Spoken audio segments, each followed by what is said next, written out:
Hi everyone. In today's video, I'm going to give you a tour of my sewing room.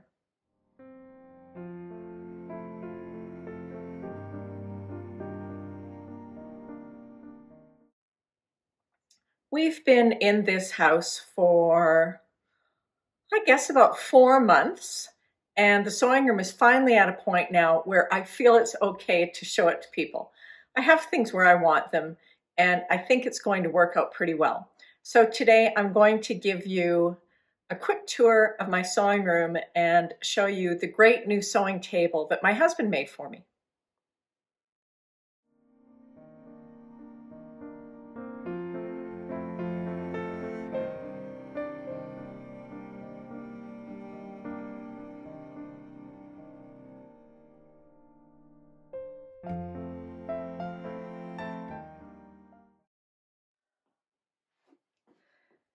Before I jump into showing you this sewing room, I just want to talk really quickly in under 2 minutes about how my sewing rooms have evolved over the years. When I was young and sewing, I lived in teeny tiny little apartments, so I would put my machine either on my small kitchen table or on the coffee table, and I'd cut wherever. My sewing was a mess. My apartment was a mess. Then when I started sewing again in 2015, we were living in a townhouse and I did not have a dedicated space because I hadn't been sewing when we moved there. So I had a small corner desk in the guest room that I used for sewing. Then we moved into a house and I grabbed what I thought would be a perfect room for the sewing room. It was kind of an oddly shaped corner bedroom. And I wound up using the furniture, same furniture I have now, which is modular, and setting it in a U shape. So I had my sewing machine here, and I had my cover stitch and my serger behind me, so I could just spin between the two. The iron was on the other side of the U, so I had to always get up and walk back and forth to the iron, which was actually really inefficient, and I wasted a lot of time that way. So when we moved again to Pennsylvania in 2020, I grabbed the biggest bedroom in the whole house, set my furniture up around the periphery, and then had my ironing board on the other side of the room. Bigger wasn't necessarily better. It wasn't a better organized space. It was just a bigger space. So here, when we moved to this house last fall, I thought very carefully about what room I was going to use. There was a bedroom I wanted to use that is super bright. There's so much light that comes in there, but it's smaller. So I wound up taking the little bit bigger bedroom that doesn't have quite as much light, but it's got more space for me to work. So here I am. And what I'm going to do is I'm going to place the camera and tell you about my 3 sewing room zones. I have storage, cutting, and sewing. I'm not going to just zip the camera around by hand because it makes me sick doing it, so I know it'll make you sick watching it. So let's start with the sewing zone. This area here is the sewing zone. So I have my regular machine, which is always here, plus my cover stitch and the serger. I've had this same furniture for 7 years now, and it was all bought from Ballard Designs. Ballard is a mail order company you may have heard of. We lived really close to their clearance center, so you could go and pick up different pieces at great prices. So I just added to it throughout the years. It doesn't all match. It just happens to be the same size and about the same color of white. And I don't really care that it doesn't match perfectly. This suits my needs because I can move it around and change the setup if I need to. So here in the corner, I have my main sewing machine, and it always stays here.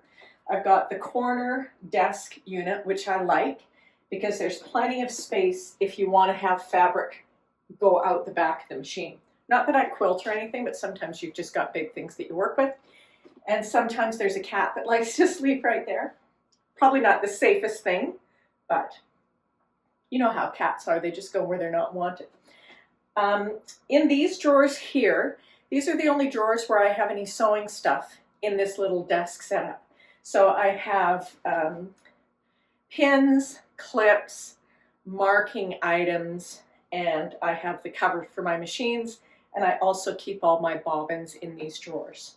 They're not particularly well organized. I just throw stuff in there, but I don't keep the drawers jammed full, so it's easy to just stick stuff in there. Over here I have my cover stitch and my serger, and I just leave them out all the time. And I can just slide between the machines as I need to. There is enough space for me to work with either of these machines without disassembling anything. I just pull them forward if I need to, slide one off to the side if necessary.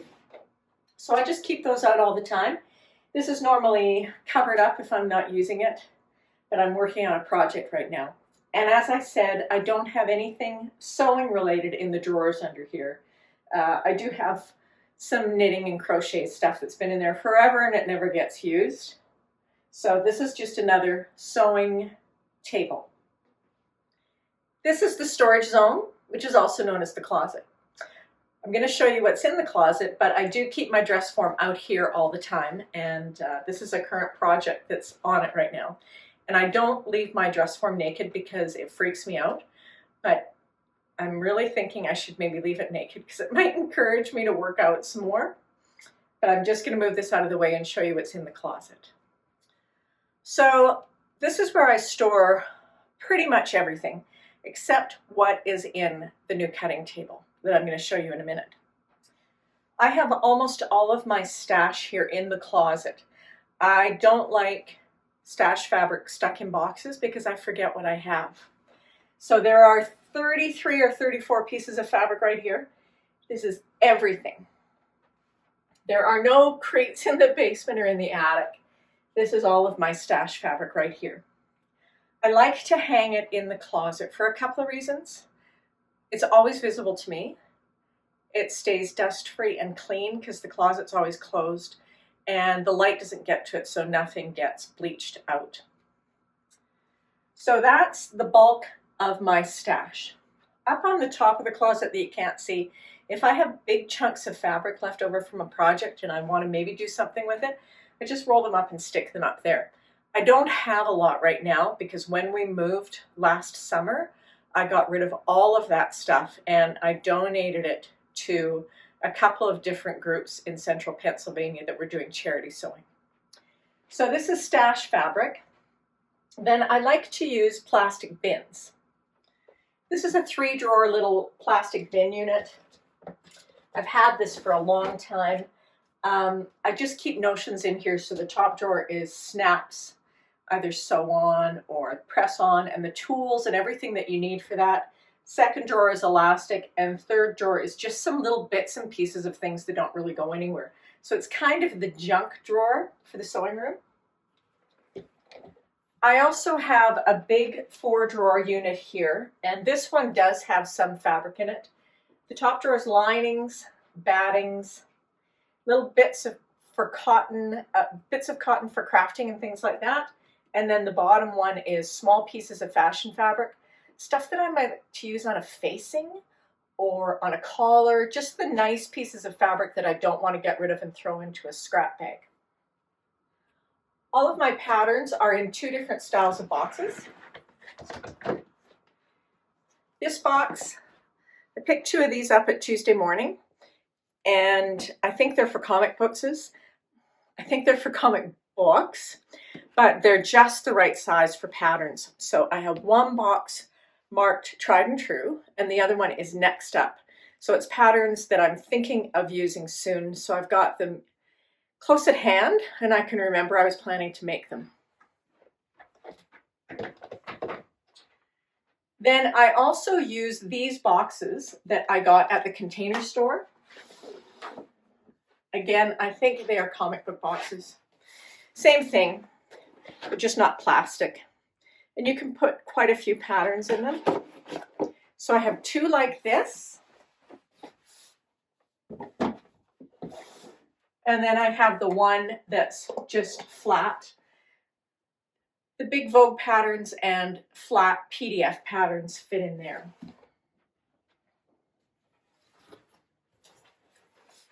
I do have one pattern box that's kind of a blast from the past. For those of you who are from Canada, this is from Fanny's Fabrics. This was actually my mom's pattern box, and when she moved, my sister gave me all her sewing stuff. And she mostly had craft patterns in here. There are some that are really old that I guess you used to be able to order them from the newspaper, like in the 40s and 50s. So there are some in here. I don't know if I'll ever use them, but it's just kind of a nice keepsake. And then I put all my craft type patterns in here with hers. This is my scan and cut, my big spools of thread, and then you, and my embroidery thread here. And then you'll see I've got a number of these boxes, and these are scrapbook boxes from Costco. I like them for the sewing room. So I classify things. I love to classify stuff. So one is Pale-On interfacing. One is the really good quality fashion fabric interfacing. One is Christmas fabric, so I don't re-buy Christmas fabric again next year. One is felt for little table runners and things like that, because I kind of like that stuff. One is everything for Luna Lapin. And then there are 5 that are project boxes. So when I think about working on a project, I will just grab a box and fill it up with everything that I need. This is the project box that I have for my current project. So I've got the pattern in here, the pieces are all cut out, and all of the notions are in here too. So it just makes keeping the room tidy easier, but it also helps if I'm planning a few things. I go out and I buy all the notions. I put everything together so I know what I have and I'm ready to sew when I want to.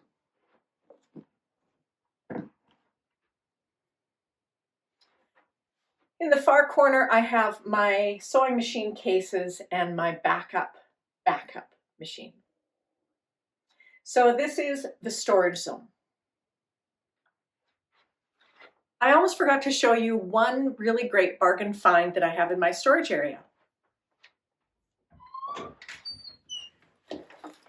This is an over-the-door jewelry organizer. So it has all kinds of little clear plastic compartments. And it has straps for hanging up your necklaces or bracelets. I use this mostly for organizing my sewing machine needles. Different types of needles in a compartment, so I can quickly see where I need needles, or rather than hunting around through drawers, I can find them quickly. I've also got some other little stuff that typically gets lost in a drawer. So USB sticks,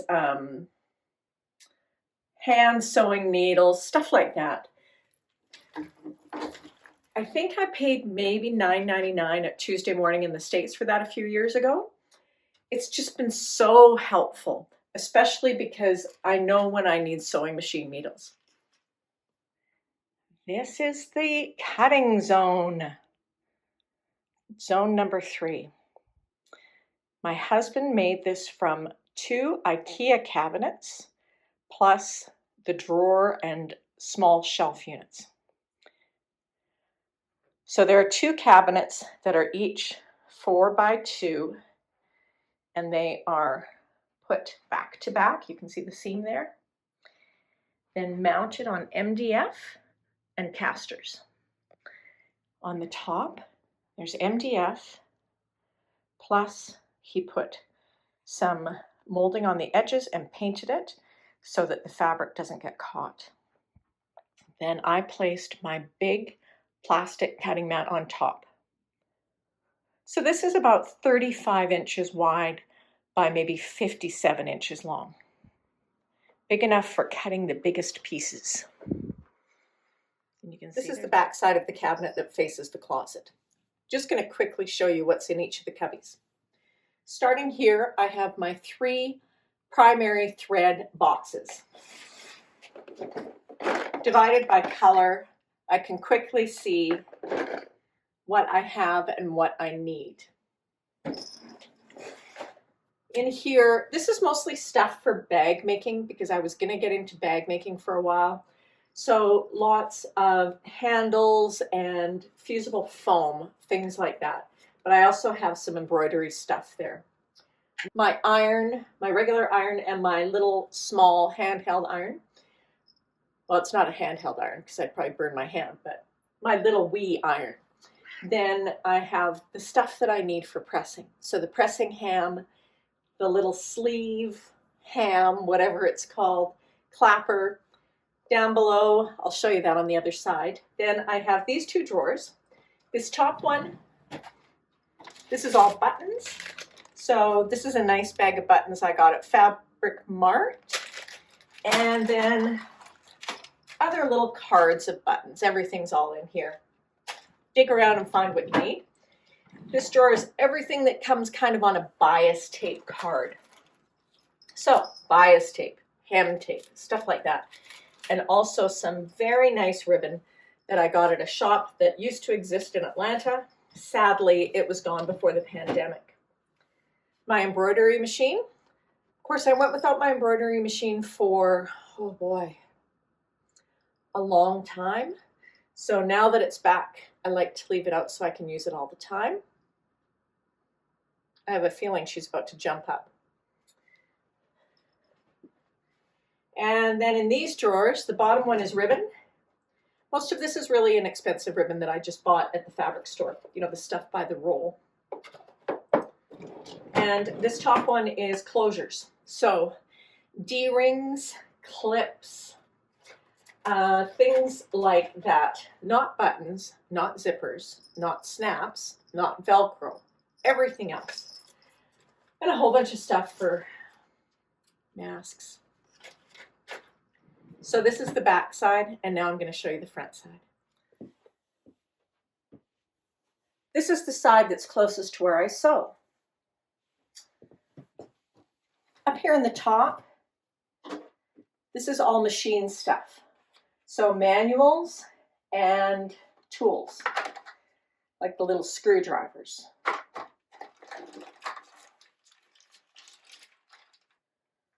Thread caps and cleaning stuff, all of that stuff is together.